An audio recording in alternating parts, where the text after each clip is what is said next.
Hi Year 6, welcome to a new unit of work. This is called an Introduction to Shakespeare. So today's date is Monday the 22nd of June 2020, and today we are going to understand the historical importance of the Globe Theatre. So pause here and please write the date and LI in your books.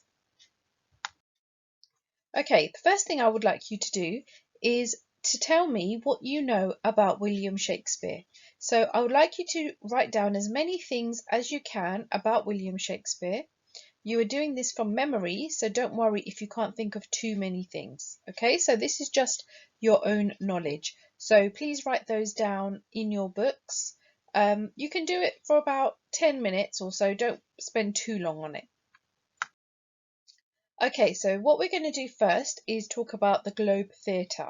Okay, now the Globe Theatre was the theatre in London, and it still exists today, where Shakespeare used to have actors perform his plays. And there are still lots and lots of performances of Shakespeare's plays in the Globe Theatre. The thing that's the most unique thing about it is it's an open air theatre, so there's no roof, there's no ceiling on there. Okay. So we're going to go through some of the pictures of the Globe Theatre and look a bit more into what life was like living during Tudor times when Shakespeare was alive. So this is a map of the London theatres in the 1600s. If you look at the key on the top left-hand corner, it tells you where the buildings were and where the theatres were. So if you have a look for the red boxes, that is the halls and other buildings which are used as theatres. So there was quite a few theatres dotted around during the 1600s, and plays were quite a fashionable thing. A lot of people loved going to see the plays. And if you see right at the bottom next to where it says Southwark, there is the Globe Theatre there. Okay, right, so this is the picture of the Globe Theatre from the outside. So if you ever went to visit it, this is what it would look like. And it is the same original design as was during Shakespeare's time. Obviously, it has been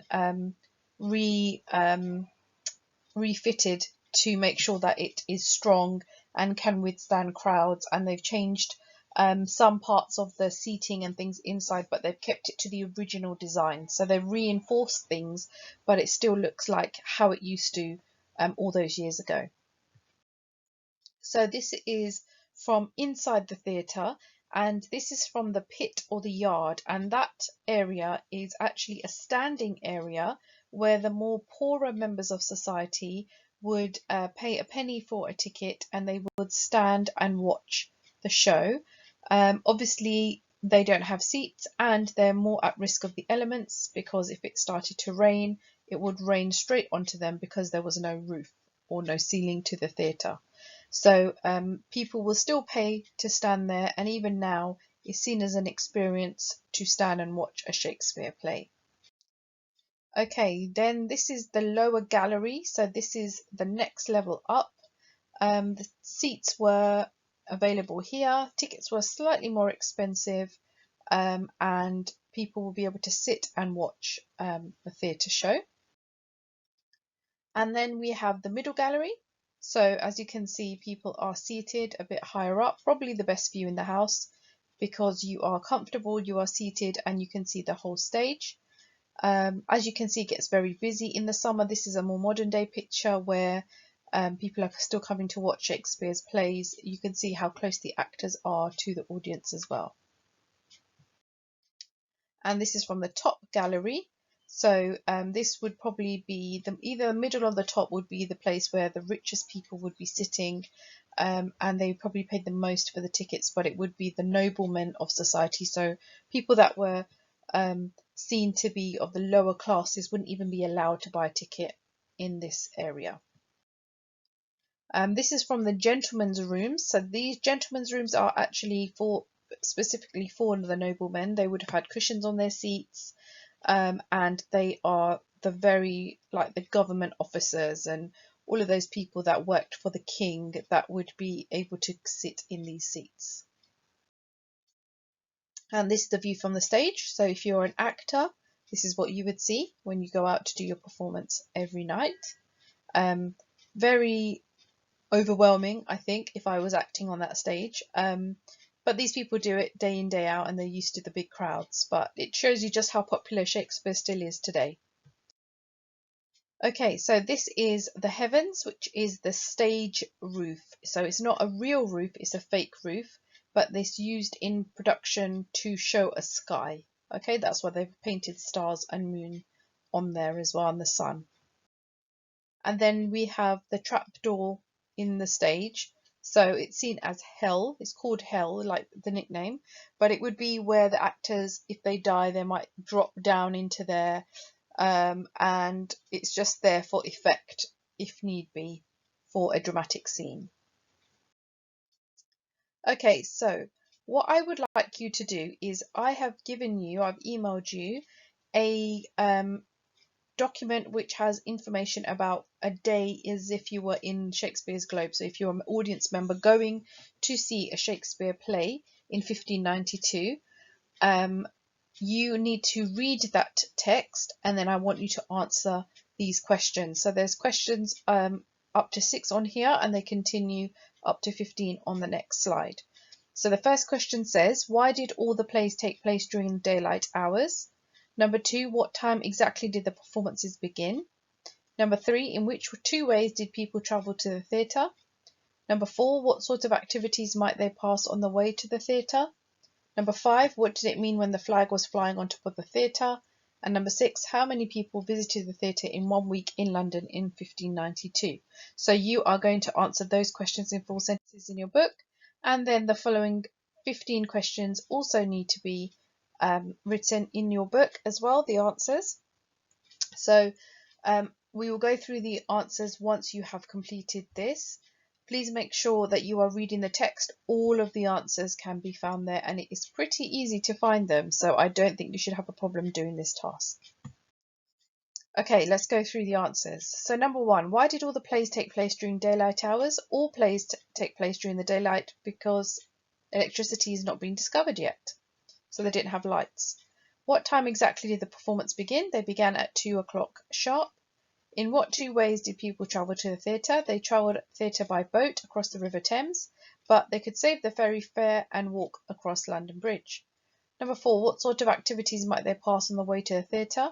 You pass the pits where the bears are baited. That means people wind them up to try and get them angry, and cockerel fighting, which was taking place as well. Number 5, what did it mean when the flag was flying on top of the theatre? It meant that there was a performance today.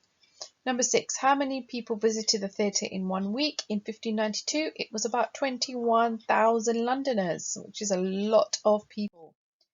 Number 7, why do you think stars and a sun and a moon were painted on the roof of the stage? Because it was the roof, they wanted it to give the impression of it being a sky. Number 8, who made the sound effects for the performance? The musicians with trumpets, drums and other instruments play tunes and make sound effects. Who sat in the gentlemen's boxes or rooms? They are gentlemen's rooms or boxes for rich and famous people, and these cost a shilling. So they were considerably more than the cost of the ticket for the pit. Number 10, name 5 jobs that an actor may have done for the theatre group. So they would double up on their parts, so they might have more than one part. They would design sets, produce special effects, sell tickets and refreshments, and prompt actors on stage. So there are lots of other jobs to do as well. Number 11, why weren't women allowed to act at the time? Because it was considered shameless and unladylike for them to be on stage. Number 12, what did peddlers sell during the performance? Peddlers or street sellers go amongst the crowd selling food and drink to anyone who's hungry or simply wants to throw something at the actors. So remember, if they didn't like the play, people would just throw food at the actors. What might the audience do? During the performance, they might cheer or hiss, clap, boo and cry. You can tell if they don't like the performance, they will heckle, and if they enjoy it, they might start to sing along with the songs. 14, why did the theatre often spell unpleasant because you would be able to smell sweaty people. We didn't really have baths in those days. They were quite dirty. There would be smell of food and open buckets which were used as toilets. And number 15, who other than the audience enjoyed visiting the theatre? Well, that would be the pickpockets, because they would steal from audience members while they were watching the play because they were so engrossed they wouldn't even notice. Okay, I would like you please to send me all of your lovely work to the Year 6 email address. I hope you enjoyed this lesson, and we are going to look more into the life of Shakespeare and the history tomorrow in our next lesson. Okay, I'll speak to you tomorrow.